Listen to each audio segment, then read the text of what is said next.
അപ്പൊ ആ ഒരു കോഡിംഗ് വെച്ച് നോക്കുവാണെങ്കിൽ തന്നെ ആൻഡമാൻ നിക്കോബാർ അവിടെ വരുന്ന ഏറ്റവും ലാസ്റ്റ് ആയിരിക്കും ഈ പറയുന്ന.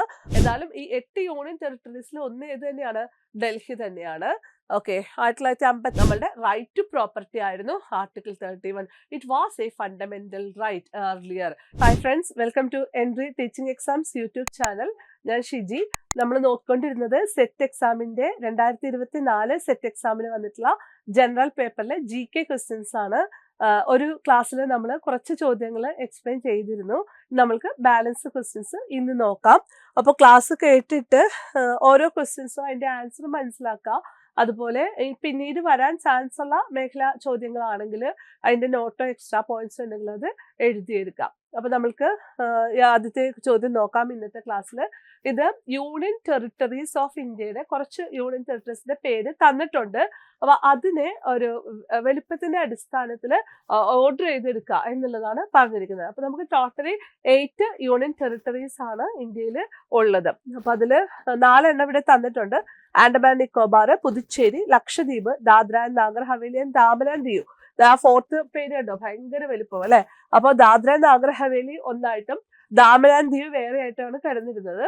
പിന്നീട് അത് എന്ത് ചെയ്തു, നമ്മൾ രണ്ടിനെയും കൂടി ഒന്നിച്ച് ചേർത്തു. ദാമൻ ആൻഡ് ദിയും ദാദ്ര നാഗർ ഹവേലി രണ്ടും കൂടി ഒരുമിച്ച് ചേർന്ന് ഒരു യൂണിയൻ ടെറിട്ടറി ആണ് ഇപ്പോൾ എന്ന് മനസ്സിലാക്കാം.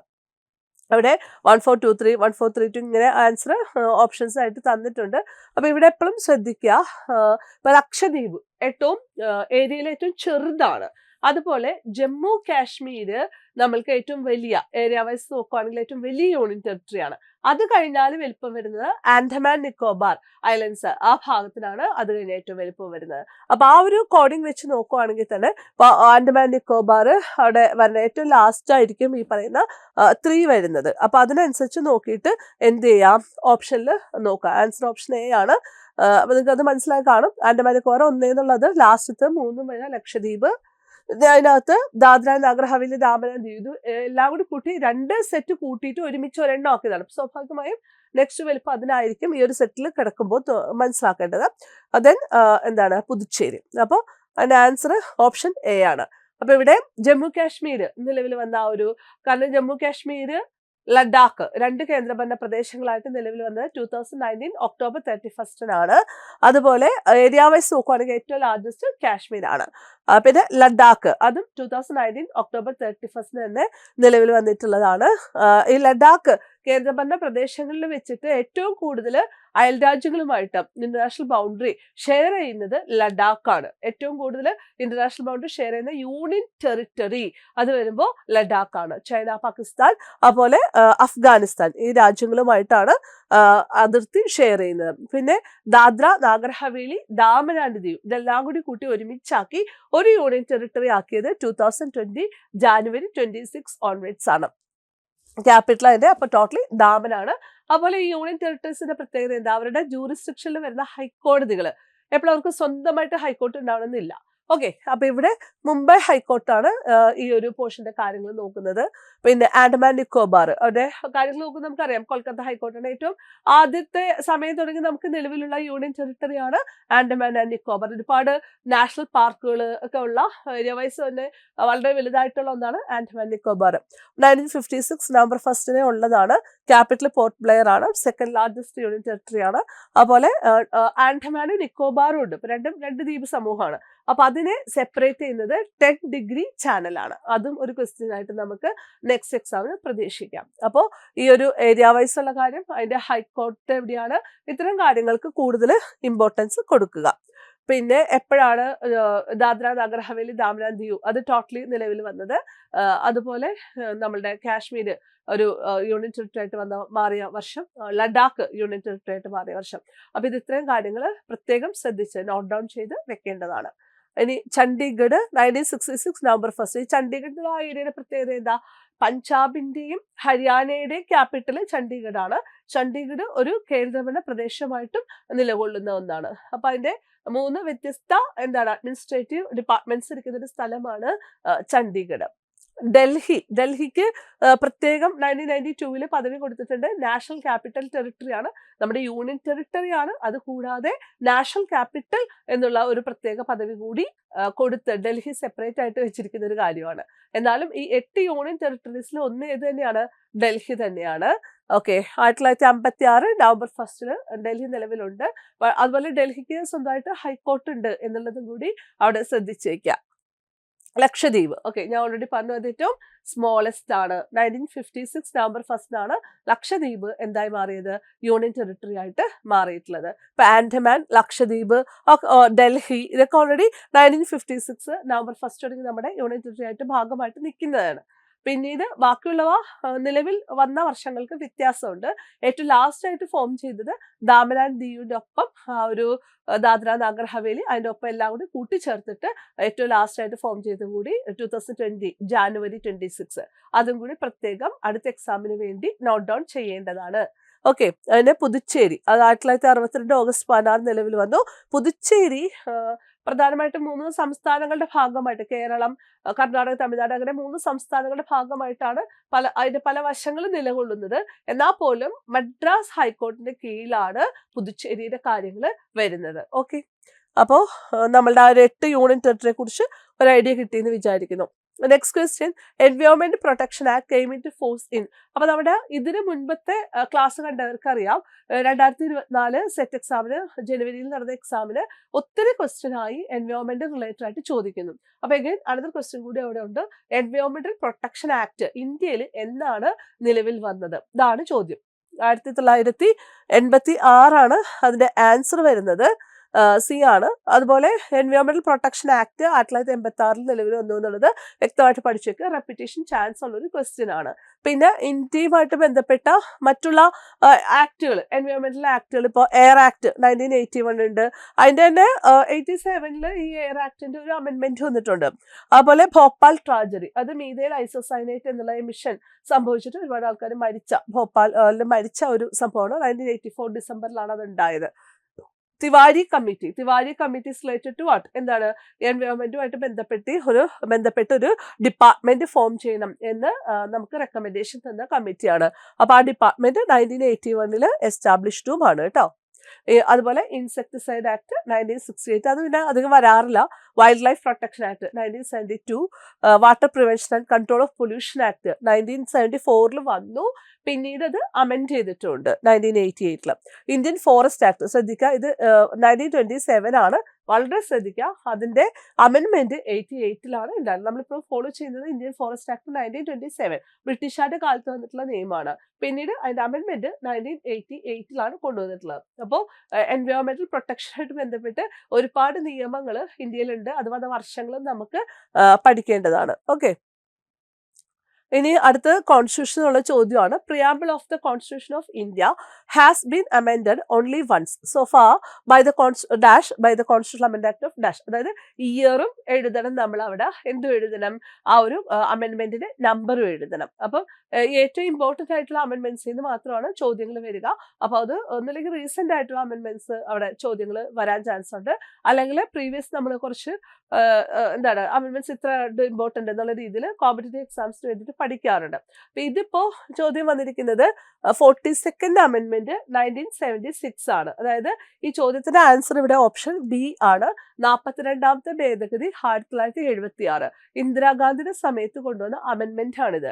അപ്പൊ അത് ഒരുപാട് കാര്യങ്ങൾ അതിനകത്ത് ഉൾക്കൊള്ളിച്ചത് കൊണ്ട് തന്നെ it's was known as mini constitution or it is known as mini constitution. 42nd അമെൻമെന്റ്. അപ്പൊ മിനി കോൺസ്റ്റിറ്റ്യൂഷൻ എന്ന് വിളിക്കുന്ന കോൺസ്റ്റിറ്റ്യൂഷണൽ അമെൻമെന്റ് ഏതാണ്? 42nd അമെൻമെന്റ് ആണ്, 1976 ആണ്. ഓക്കെ, അപ്പോൾ ഇവിടെ പിന്നെ 35th, 44th, 61 ഇത്രയും കാര്യങ്ങൾ എടുത്തു പറഞ്ഞിട്ടുണ്ട്. അപ്പൊ വേണമെങ്കിൽ നെക്സ്റ്റ് ടൈം ഈ ഓപ്ഷൻസ് റിലേറ്റഡ് ആയിട്ട് നമുക്ക് ചോദ്യങ്ങൾ പ്രതീക്ഷിക്കാം.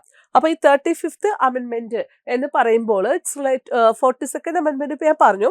ഇനി 35th അമെൻമെന്റ് എന്ന് പറയുമ്പോൾ it's related to Sikkim. Sikkim actually India form ചെയ്തപ്പോൾ ഒരു പ്രൊട്ടക്റ്റഡ് സ്റ്റേറ്റ് ആയിരുന്നു. നമ്മുടെ വെസ്റ്റ് ബംഗാളിന്റെ തലയിൽ ഒരു യൂപ്പിൻ കുത്തിയ പോലെയാണ് സിക്കിം ഇരിക്കുന്നത്. അപ്പൊ സിക്കിമിന് അതിർത്തിയുള്ള ഇന്ത്യൻ സംസ്ഥാനങ്ങൾ ഈ പശ്ചിമ ബംഗാളൊക്കെയാണ്.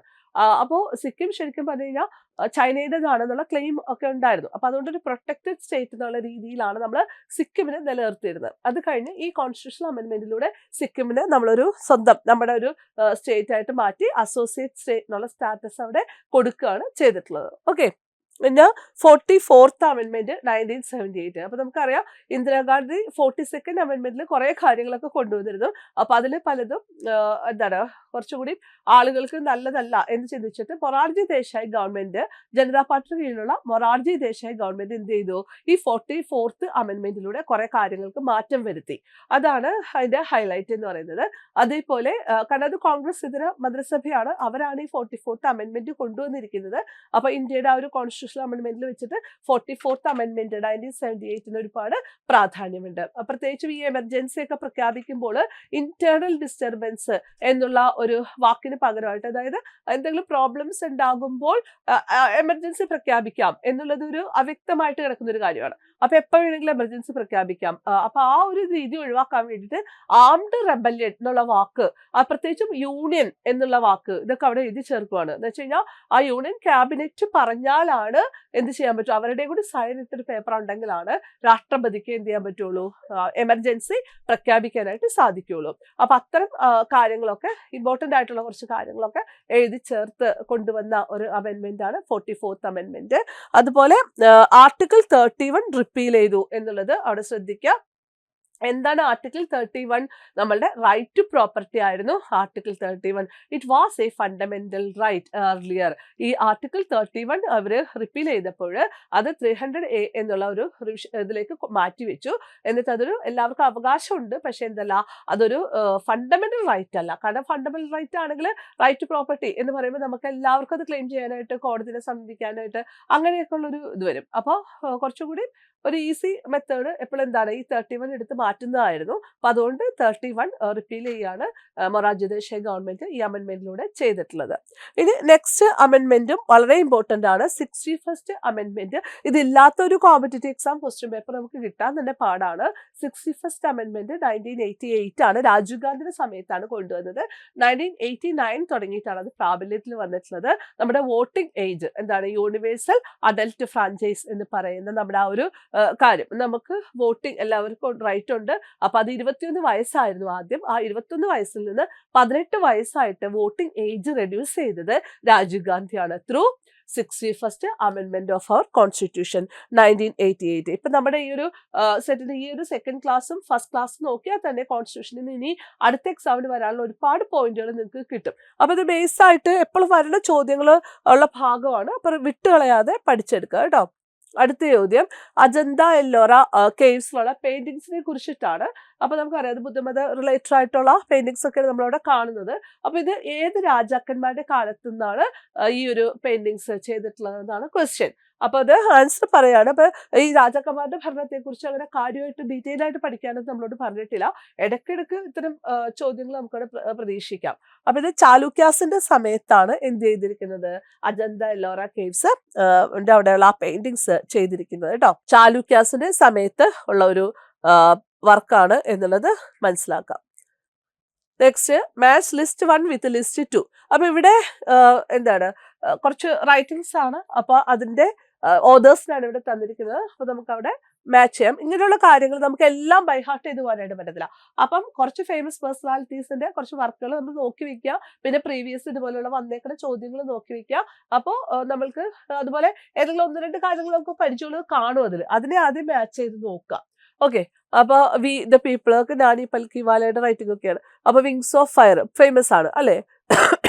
അപ്പൊ ഇത്തരം മിഡ് നൈറ്റ് ചിൽഡ്രൻ അത് ഫേമസ് ആണ്. അപ്പൊ അങ്ങനെ വരുമ്പോൾ ചില കാര്യങ്ങൾ നമുക്ക് അറിയാവുന്നുണ്ടാവും, അതിനനുസരിച്ച് മാച്ച് ചെയ്യാം. ഇപ്പൊ ഇതിന്റെ ആൻസർ ചോദ്യോത്തര സഹിതം എഴുതിയെടുക്കുക കേട്ടോ. അപ്പൊ ഇവിടെ ആൻസർ ഓപ്ഷൻ സി ആണ് വരുന്നത്. We the people Nani Palkhivala എന്നുള്ളത്. അതുപോലെ the glass palace Amitav Ghosh. Amitav Ghosh ഒക്കെ എന്താണ് ഏറ്റവും പ്രശസ്തരായ റൈറ്ററാണ്. ഞാനിപ്പോ ഇതൊക്കെ വിൻ ചെയ്തേക്കുന്ന റൈറ്റേഴ്സ് ആണ്. അപ്പൊ അതുപോലെ വിങ്സ് ഓഫ് ഫയർ എന്ന് പറയുമ്പോൾ APJ അബ്ദുൽ കലാം, അത് എല്ലാവർക്കും കോമൺ ആയിട്ട് അറിയാവുന്ന ഒരു കാര്യമാണ്. പിന്നെ മിഡ് നൈറ്റ് ചിൽഡ്രൻ. പക്ഷെ അത് നോക്കുമ്പോൾ 3 ഓപ്ഷനിലും ഒരേ കാര്യം തന്നെ വന്നിട്ടുണ്ട്. അപ്പൊ നമുക്ക് കുറച്ച് കൂടുതൽ അറിവുണ്ടെങ്കിലാണ് കണക്ട് ചെയ്ത് ആൻസറിലേക്ക് എത്താൻ പറ്റുള്ളൂ. അതായത് വിങ്സ് ഓഫ് ഫയർ എന്ന് പറയുമ്പോഴത്തേനും അപ്പൊ അവിടെ വന്നു സൽമാൻ റുഷ്ദിയുമായിട്ട് കണക്ട് ആയിട്ട് വന്നു. അപ്പോൾ ഈ മോഡലിലുള്ള ചോദ്യങ്ങൾ നമുക്കത് എങ്ങനെ എളുപ്പമാക്കാം എന്ന് പറയാനായിട്ട് ഒക്കത്തില്ല. എന്ത് ചെയ്യുക, പ്രീവിയസ് ഇങ്ങനെയുള്ള ചോദ്യങ്ങളും പിന്നെ റേറ്റസ്റ്റ് ആയിട്ട് വരുന്ന ബുക്സ് ആൻഡ് ഓതേഴ്സ്, അതൊക്കെ അവാർഡ് കിട്ടിയ ആളുകൾ, അങ്ങനത്തെ കാര്യങ്ങളൊക്കെ ഒന്ന് അവരുടെ റൈറ്റിംഗ്സ് ഒക്കെ ഒന്ന് നോക്കി വയ്ക്കാം. ദ ഫോളോയിങ്, അതുപോലെ തന്നെയുള്ള അടുത്തൊരു ചോദ്യം, അതിന്റെ എക്സ്പ്ലനേഷനേ ആവശ്യമില്ല, കുറച്ച് സ്പോർട്സ് പേഴ്സണാലിറ്റീസിന്റെ പേരാണ്.